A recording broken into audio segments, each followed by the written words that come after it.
Frères et sœurs, que la paix et la grâce de notre Seigneur et Sauveur Jésus-Christ soient avec vous.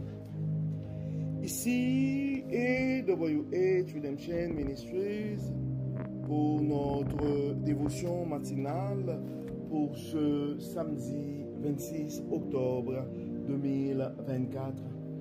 Toujours dans la mission de vous accompagner journée après journée, matinée après matinée, réveil après réveil sur le chemin du royaume de Dieu. Car l'essentiel, frères et sœurs, est dans le royaume de Dieu. La force est en Dieu, la guérison est en Dieu, la délivrance est en notre Dieu, l'abondance est en Dieu, la sagesse est en Dieu, et surtout l'espérance, frères et sœurs, est en notre Dieu. C'est pourquoi nous nous répétons à chaque instant: cherchons d'abord le royaume de Dieu et sa justice, et toutes les autres choses nous seront données en plus. Donc bon réveil mon frère, bon réveil ma soeur, c'est ici la journée que l'Éternel a faite et qu'elle soit pour nous un sujet de gloire et de louange. Que le nom de notre Dieu soit exalté, que le nom de notre Dieu soit salmodié, que son nom soit glorifié ce matin, car il nous a fait du bien. On est en vie, nous sommes comptés parmi les vivants, frères et sœurs.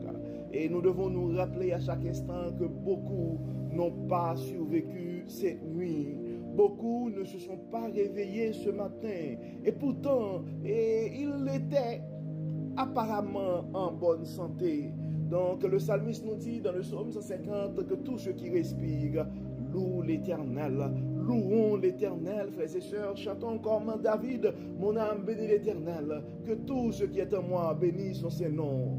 Mon âme bénit l'Éternel et n'oublie aucun de ses bienfaits. Nous pouvons crier: Ebenezer, Ebenezer. Jusqu'ici, l'Éternel nous a secourus.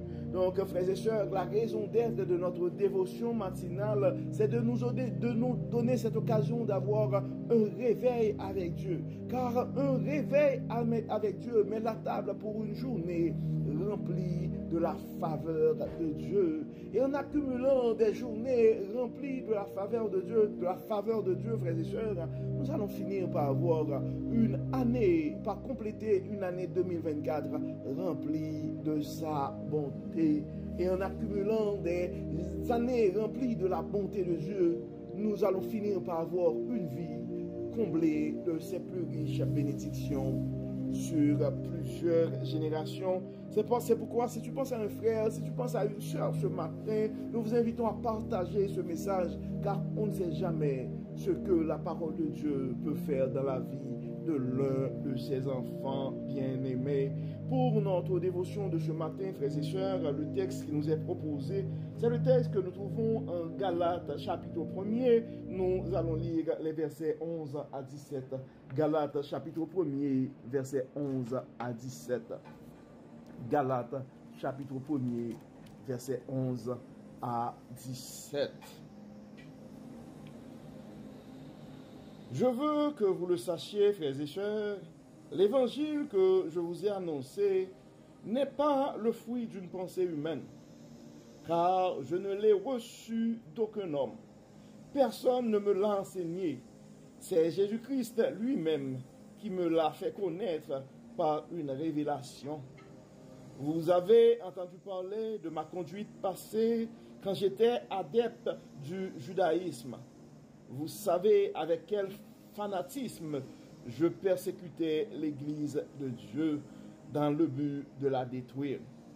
Dans la pratique du judaïsme, j'allais plus loin que la plupart des Juifs de ma génération et j'étais bien plus zélé que pour les traditions que j'avais reçues de mes ancêtres.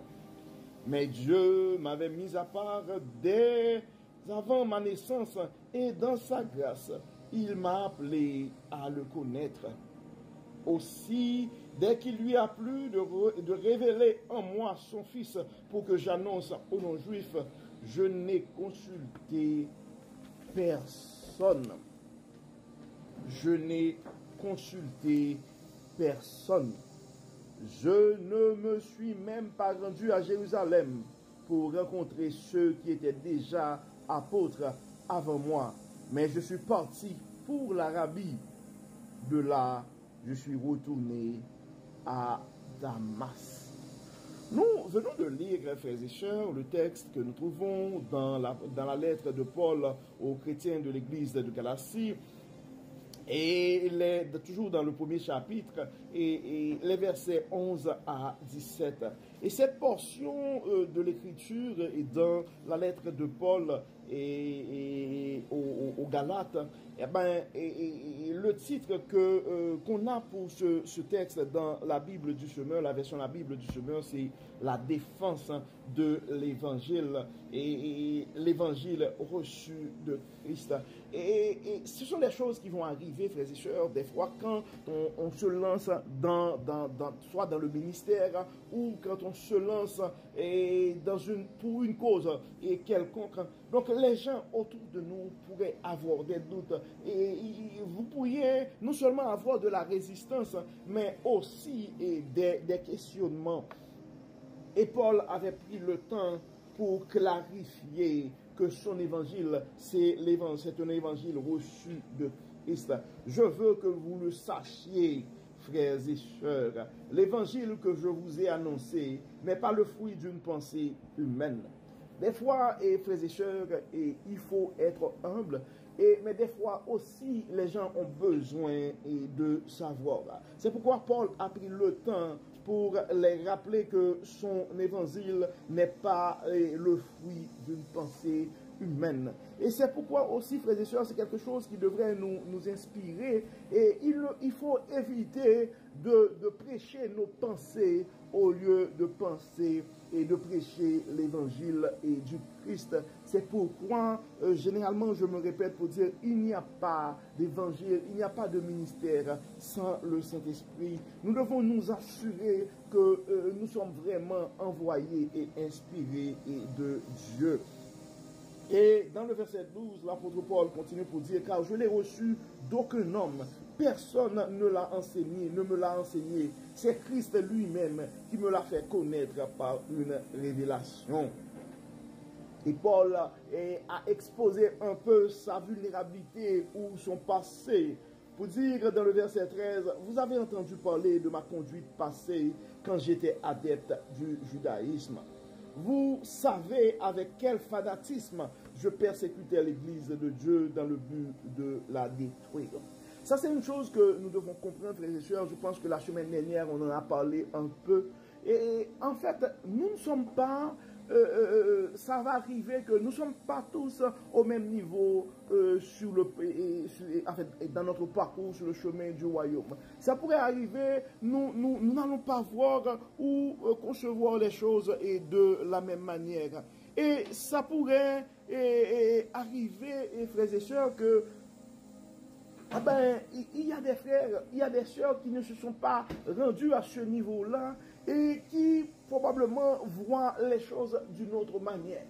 Il faut comprendre que les différences de perception, ce sont des choses qui vont arriver, mais il faut utiliser la patience, il faut utiliser la sagesse pour comprendre les autres, parce que au temps marqué, Dieu va faire sa révélation à ces gens. Donc l'apôtre Paul a continué pour dire que dans la pratique du judaïsme, j'allais plus loin que la plupart des juifs de ma génération. Et j'étais bien plus zélé que pour les traditions que j'avais reçues de mes ancêtres. Mais Dieu, c'est Dieu qui va le faire, la transformation. Mais Dieu m'avait mis à part dès avant ma naissance et dans sa grâce. C'est Dieu dans sa grâce qui va faire le changement. Nous sommes là pour vraiment exposer la parole à des frères et sœurs, mais c'est Dieu qui va faire la transformation. C'est Dieu qui va les convertir. Dieu m'avait mis à part dès avant ma naissance et dans ma grâce, il m'a appelé à le connaître.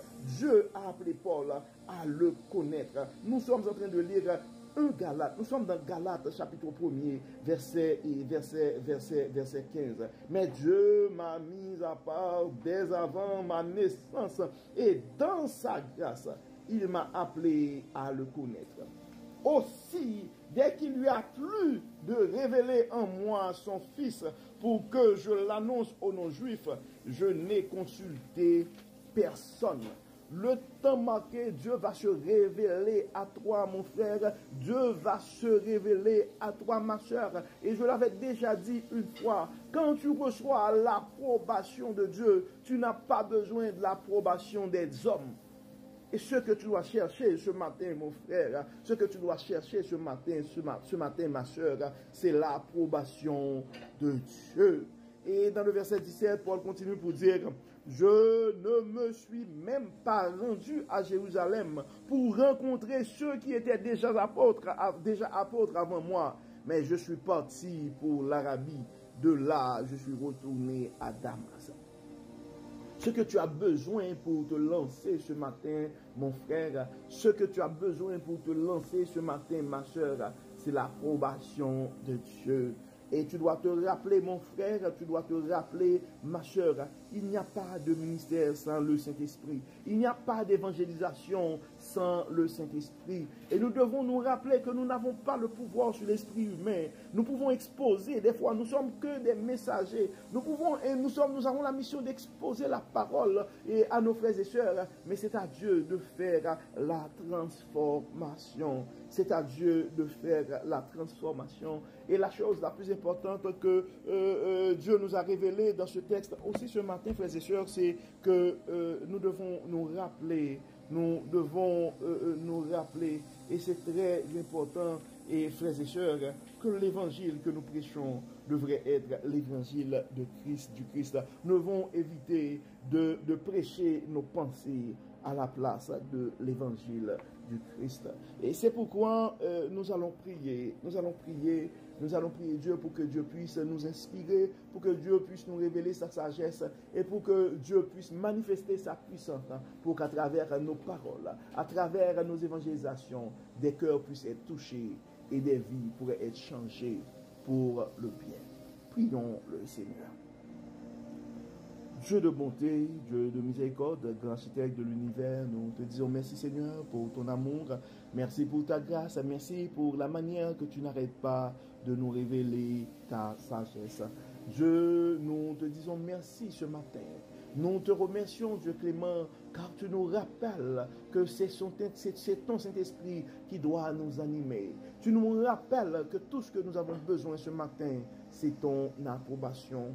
Dieu de bonté, Dieu de miséricorde, nous remettons entre tes mains ce matin des frères et sœurs qui nous écoutent ce matin. Tu connais leur histoire, tu connais leur parcours, tu connais leurs besoins. Nous te demandons, Seigneur, que ton Saint-Esprit soit notre guide, que ton Saint-Esprit soit notre boussole, que ton Saint-Esprit soit notre protecteur. Viens, Seigneur, dans nos vies, accompagne-nous, guide-nous, révèle-nous ce que nous devons dire, révèle-nous la direction que nous devons prendre. Nous avons des frères et sœurs ce matin, face à leur maladie, ils ne savent pas quoi faire. Nous les remettons entre tes mains, Dieu de toute puissance, Dieu de toute miséricorde, le grand Jéhovah Rapha, nous venons de les toucher et nous réclamons ta guérison pour nos frères et sœurs qui sont malades. D'autres ont des soucis financiers et ne savent pas exactement quoi faire. Nous te demandons de pouvoir à leurs besoins. D'autres ont d'autres types de problèmes. Nous te demandons de les accompagner, de les assister, de les révéler ta sagesse, Dieu de grâce, Dieu de bonté. Nous remettons entre tes mains ce matin et chaque frère, chaque sœur et qui s'engage pour une cause quelconque. Révèle ta bonté, révèle ton évangile, révèle ton amour, ta sagesse à ses frères et sœurs. Nous remettons entre tes mains les leaders religieux, tous ceux qui se trouvent dans une position pour servir ton peuple, tes enfants bien-aimés. Nous te demandons, Dieu clément, de les remplir de ton Saint-Esprit. Nous te demandons, Dieu clément, de les accorder ta sagesse. Nous te demandons, Dieu clément, d'enlever en eux toute forme de suffisance et de les rappeler que nous sommes tous des serviteurs pour l'avancement du royaume. Dieu clément, nous remettons entre tes mains les leaders de ce monde. De plus en plus, les nouvelles qui nous reviennent et nous annoncent quelque chose de pas agréable. Mais Dieu, dans ta bonté, dans ta miséricorde, dans ta toute puissance, nous réclamons ta paix sur le monde. Nous réclamons ta sagesse sur les leaders de ce monde. Viens Seigneur dans nos cœurs. Dans nos cœurs angoissés, nous te demandons d'apporter ta joie. Dans nos esprits tourmentés, nous te demandons d'apporter la paix que toi seul peux donner. Accompagne-nous, Dieu clément, guide-nous. Guéris, Seigneur, bénis, Seigneur, protège, Seigneur, et que tout soit fait dans nos vies pour la gloire de ton nom. Que cette journée soit pour nous tous, pour chacun de nous, un sujet de gloire et de louange. Dirige-nous, inspire-nous, protège-nous, Dieu clément. Au nom de Jésus, nous prions. Amen. Amen. Frères et sœurs, nous arrivons au terme de notre dévotion pour ce samedi 26 octobre 2024. Nous arrivons vraiment à la fin du mois d'octobre. C'est le dernier samedi de ce mois. Et que le Seigneur nous bénisse, que le Seigneur nous protège, que le Seigneur nous accorde sa grâce et sa paix. Au nom de Jésus. Amen. Encore une fois, bon samedi, frères et sœurs, et on se donne rendez-vous demain matin pour notre méditation du dimanche. Encore une fois, que le Seigneur nous bénisse, que le Seigneur nous protège. Bon samedi et à demain. Bye bye. Bye bye.